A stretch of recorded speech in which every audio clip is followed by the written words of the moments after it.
What's the one thing that guarantees that your kid won't become a professional soccer player? They quit. And the dropout rates in youth soccer are absolutely staggering. I'll show you 4 main reasons why kids drop out of youth soccer and give you practical tips on how to avoid it. If you want your own playbook for how to navigate the youth soccer world, please download a Modern Sports Parents playbook in the description below. Look at this data from 2015. Teams can lose between 20 and 35% of their players in a single year, depending on their level of competitiveness. That means in a season, a team can lose a third of all of its players. And kids aren't quitting because they don't want it enough. They quit because it stops being enjoyable. These are 4 big reasons why kids drop out. The coach's goals are way more intense than their own. Think about the first time your kid laced up their boots for the first time. Their priority was to have fun and have a laugh with friends, score some goals, maybe celebrate with a cool dance. Somewhere along the line, something changed. Suddenly the coach is talking about league titles, sticking to a tactical game plan like it's the law, and we're treating an under-10 match like it's the Champions League final. The kids who are there to enjoy themselves are now burdened by the coach's ambitions. They're being drilled, criticised, and sometimes even shamed for not living up to the coach's standard. When the joy of play is replaced by the stress of performance, guess what happens? The kids check out. Next, they feel too much pressure to perform by adults. And it's not just the coaches. Parents, I know we mean well. We want our kids to succeed. We want them to have opportunities. But sometimes that desire turns into the exact opposite of what we actually want it to be. We enroll them in year-round leagues, private coaching, specialising early, believing more is always better. We might even subtly, or not so subtly in some cases, live vicariously through their sporting experiences. This external pressure to perform, it robs the kids of their internal motivation that led them to the sport in the first place. Then the kids experience a lower level of mastery, and guess what? Just as adults, kids are likely to quit when they don't experience that they actually master something. Then their friends quit, and that sense of belonging and social cohesion is gone. For most kids, especially when they're young, soccer isn't just about the ball or that goal. It's also equally, if not more, just about their friends and belonging to the same thing as them. It's the shared laughter, the camaraderie, the inside jokes in the locker room. But what happens when that pressure we talked about starts thinning out the herd? When some kids get burned out and leave, the team just isn't the same anymore. Their best friend, their locker room buddy, the one they always pass to, they're gone. Now what?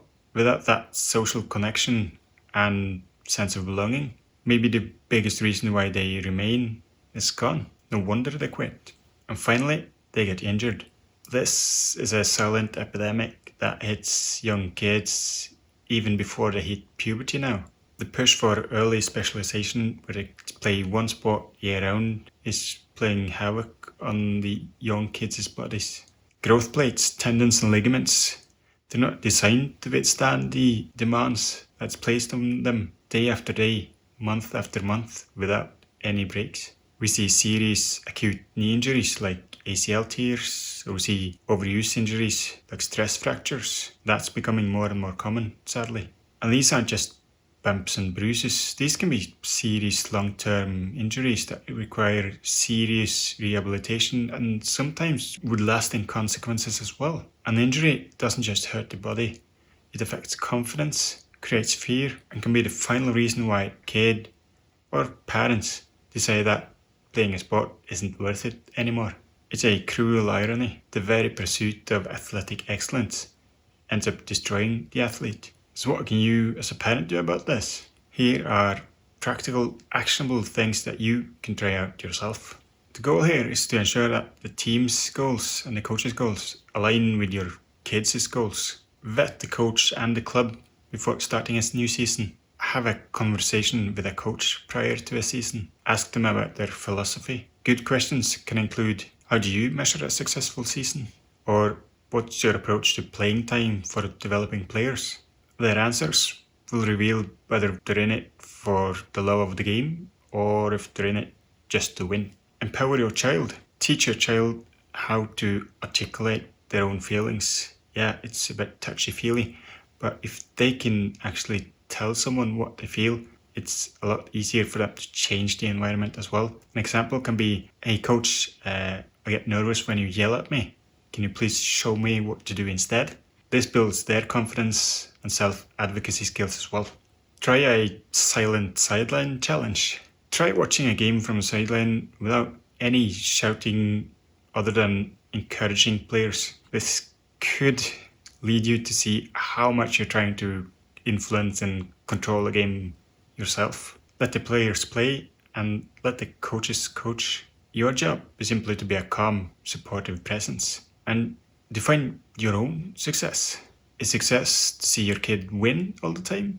Or is it to see them develop, grow as human beings and be resilient, to pick themselves up after they've been punched in the face? Praise your kids' efforts and resilience far more than just the results. Since the social element of youth sports is crucial, you as a parent can help build this social cohesion up as well. Be a social coordinator. Try to organise a few different social outings outside of the soccer field during a season. It can be a pizza night, it can be an outing to a bowling alley, it can be go see a professional soccer match. Try to get your kid to be inclusive as well in the game. Praise them if you see they're doing something nice for the other kids. That will likely lead to the other kids stay in the game as well, which will lead to better social cohesion and a better chance of your kids staying. See if you can widen the carpool circle. Try to pick up different kids from game to game. See if that helps build that social cohesion.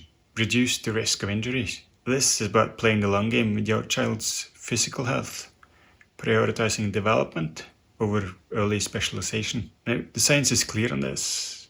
Having your kid play multiple sports is the best way to make them an adaptable and resilient athlete. So maybe encourage or even mandate that your kid participate in different sports in different seasons. Playing basketball in the winter doesn't let your kid fall behind. It builds a more well-rounded athletic base. Teach your kid how to listen to their bodies. Distinguish between being sore and being hurt. If they complain of persistent specific pain like in their heels, knees or backs, it's usually not laziness. It can be their bodies telling them that something needs to be checked out. Give them permission to miss a practice or game. Prioritizing their health over a single game makes them much more likely to be in the game for longer. The science show that the best path forward to keep your kid from dropping out is to play the long game. It's about fostering a love for activity, not about prioritizing performance and wins now.